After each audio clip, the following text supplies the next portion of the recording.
Hello everyone, Jatin this side from Glad Tutor, and today we are going to talk about journal accepted accounting principles.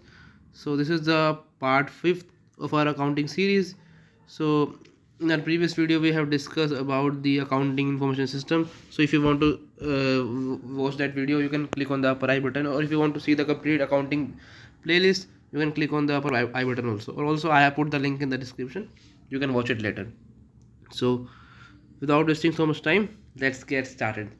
So let's start with the so in this video we will be discussing about the meaning, characteristics of generally accepted accounting principles, 10 key principles and rules and guidelines, who can use GAAP, and what is the difference between GAAP versus IFRS.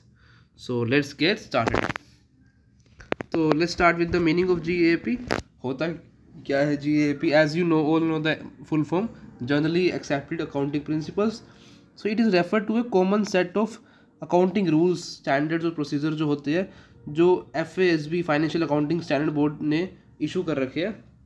ये एक rule standards होते हैं, procedure जो हमें follow करने होते हैं while accounting. Public companies को फॉलो करना जरूरी होता है GAAP when their accountants compile the financial statements. This is all about the meaning. Now come to the characteristics. So GAAP is the set of accounting rules जो obviously जो FASB करता है, issue करते हैं. It helps to improve the clarity, consistency and the comparability. अगर हम एक ही method को यूज़ करते हैं तो एक क्लैरिटी रहती है, कंसिस्टेंसी रहती है, और उसी सेम मेथड से अगर हम डेटा निकाल रहे हैं, अपना अकाउंट्स बना रहे हैं, तो उसको ईजिली हम कंपेयर भी कर सकते हैं, right. It may be contrasted with the pro forma accounting, which is non GAAP financial reporting method. Okay, and जो अल्टीमेट गोल होता है GAAP का वो ये होता है कि ताकि हम इंश्योर कर सके जो कंपनी की फाइनेंशियल स्टेटमेंट्स है वो कंसिस्टेंट है, कंप्लीट है और कंपेरेबल है. क्योंकि एक जो मेथड से करते हैं तो वो इजी रहता है कि हम उसको कंपेयर कर सकें. Now come to the most important topic of this video, which is the top 10 key principles of generally accepted accounting principle, or you can say the GAAP. The first principle is principle of regularity, principle of consistency, principle of sincerity. Fourth one is the principle of permanence of methods, principles of non-compensation, principle of prudence, principle of continuity, principle of periodicity, principle of materiality, principle of utmost good faith.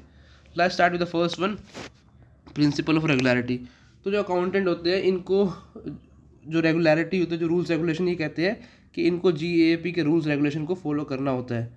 अगर वो नहीं करेंगे तो वो एक standard maintain नहीं होगा और वो एक्सेप्टेबल नहीं होगा if you will go to show it to the external user like government और something. The next one is the principle of consistency. Accountants कहते हैं कि हमें ये सेम स्टैंडर्ड इसलिए यूज़ करना चाहिए, अगर हम इसको यूज़ करेंगे it will help us to ensure the financial comparability between the periods. Accountants are expected to fully disclose कि अगर वो कुछ रीजंस की वजह से स्टैंडर्ड को यूज़ नहीं कर रहे हैं या स्टैंडर्ड में कुछ चेंज कर रहे हैं तो उनको डिस्क्लोज करना पड़ता है रीज़न, अदरवाइज या उनको फुट नोट्स डालने पड़ते हैं स्टेटमेंट्स में कि हमने स्टैंडर्ड को इसलिए यूज़ नहीं किया. So this is about the principle of consistency. Now come to the principle of sincerity. The accountants the strive to provide an accurate and impartial depiction. जो भी अकाउंट्स बनाते हैं उनको जो उनको मेन मोटिव होता है एक एक्यूरेट इन्फॉर्मेशन देनी होती है. Principle of permanence of methods. जो प्रोसीजर फॉलो होते हैं फाइनेंशियल रिपोर्टिंग में वो कंसिस्टेंट होने चाहिए जिससे एक कंपैरिजन इजीली क्रिएट हो सके. Principle of non compensation. जितने भी बहुत नेगेटिव जो पॉजिटिव जो भी होते हैं उनको फुली ट्रांसपेरेंसी के साथ एक्सप्लेन करना चाहिए विदाउट एनी एक्सपेक्टेशन कि इसको डेप्ट कंपनसेशन है कि नहीं. Principle of prudence. This refers to कि हम कितना फाइनेंशियल डेटा उसको रिप्रेजेंटेशन को एम्फोसाइज ही कर रहे हैं. That is not cloud by the speculation. तो that is about the principle of prudence. Now comes to the principle of continuity. कि जब हम एसेट्स को वैल्यूएशन करते हैं हमें ये एज्यूम करना चाहिए कि बिजनेस हम in future they will operate, continue to operate, they will not stop. Principle of periodicity. जो भी एंट्रीज होती है वो इस तरह से डिस्ट्रीब्यूट होनी चाहिए for the appropriate period of time. For example अगर कोई रेवेन्यू है, right, so it should be reported in the relevant accounting period. अगर इस महीने आया तो उसको लाइक उसी अकाउंटिंग पीरियड में, लाइक मार्च में आया है 1 मार्च को, तो उसको मार्च जो हमारा अकाउंटिंग पीरियड होगा अप्रैल टू मार्च का, उसी में ही उसको डिस्क्लोज करना चाहिए। प्रिंसिपल ऑफ मटेरियलिटी के I think we have covered this no. So principle, so इसमें क्या होता है मटेरियलिटी में कि अकाउंटेंट्स को अपना सारा फाइनेंशियल डेटा और अकाउंटिंग इन्फॉर्मेशन को फुली डिस्क्लोज करना होता है। Principle of utmost good faith, एक वर्ड होता है लैटिन वर्ड यूब्रेम फीडी, तो इसका एक इंश्योरेंस इंडस्ट्री में इसको बहुत यूज़ करते हैं। तो इसका मतलब होता है कि both the parties have to remain honest in all the transaction. So the same applies to accounting also, कि उनको अकाउंटेंट जो डेटा कर रहे हैं या जो भी आगे अपर मैनेजमेंट उससे डिसीजन ले रही है, that should be honest. Now come to the major rules and standards of GAAP। The first rule is the accurate accounting methods. तो GAAP में वी यूज़ एक्यूरेट अकाउंटिंग। इसका मतलब होता है that we record revenue when a service or a good is sold, but not the when the payment is received. Okay, and the same in the case of direct expenses. For the goods sold are recorded when a sale is transacted, and indirect expenses are recorded when the expenses are paid. So this is the major first rule and standard. The next one is the depreciation and capital expenditure.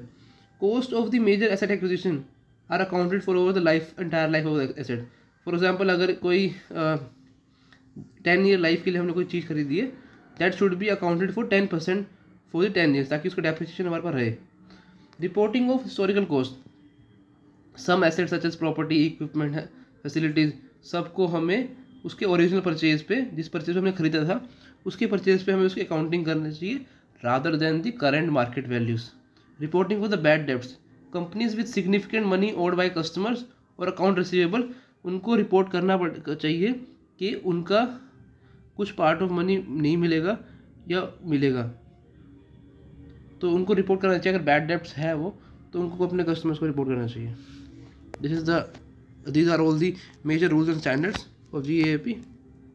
Now come to the who can use GAAP. So accountants and the other financial professionals can use GAAP rules and standards to organize और present कर सके financial reporting को periodically by the public companies or private companies.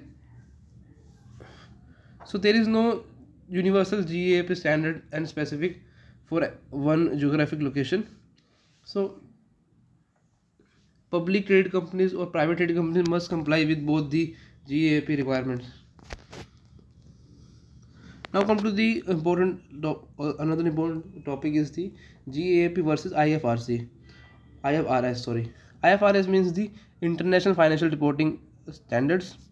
So although ये बहुत ही इनके जो purposes होते हैं वो बहुत ही सेम होते हैं, बट कुछ की डिफरेंस है डाटा लाइक कि how inventory cost is handled. GAAP में क्या होता है, लीफो चलता है, last in first out, but IFRS में नहीं चलता ऐसे। How development cost are handled, GAAP जो होता है वो डेवलपमेंट कॉस्ट को, जिस लाइक कोई डेवलपमेंट कॉस्ट फॉर एग्जांपल, अगर कोई हम कोई सॉफ्टवेयर क्रिएट कर रहे हैं तो उसको ऐसे एक्सपेंस मानता है, बट IFRS उसको एक ऐसे कैपिटल इन्वेस्टमेंट मानता है, right. So this is difference. Come to the next difference, how write down are handled. GAAP doesn't allow कि इन्वेंट्री और असेट्स जो होते हैं, डजंट अलाउ द इन्वेंट्री और asset write down in value to be reverse, but IFRS जो होते हैं वो अलाउ करते हैं। How fix assets are handle, GAAP records and report final fix assets की जो भी प्रॉपर्टीज होती है, फैसिलिटीज होती है, इक्विपमेंट होते हैं, उनके हिस्टोरिकल कॉस्ट पे, बट IFRS क्या करते हैं, उनको एडजस्ट करता है as a fair market value. So this is all about the difference between GAAP versus IFRS, international finance reporting standards and the generally accepted accounting principles. So I hope guys you have liked the video. If you have liked it, make sure you subscribe the channel, and if you guys have want the complete PPT of this video, I had put the link in the description. You can download from there, and don't forget to subscribe the channel. Thank you. Bye.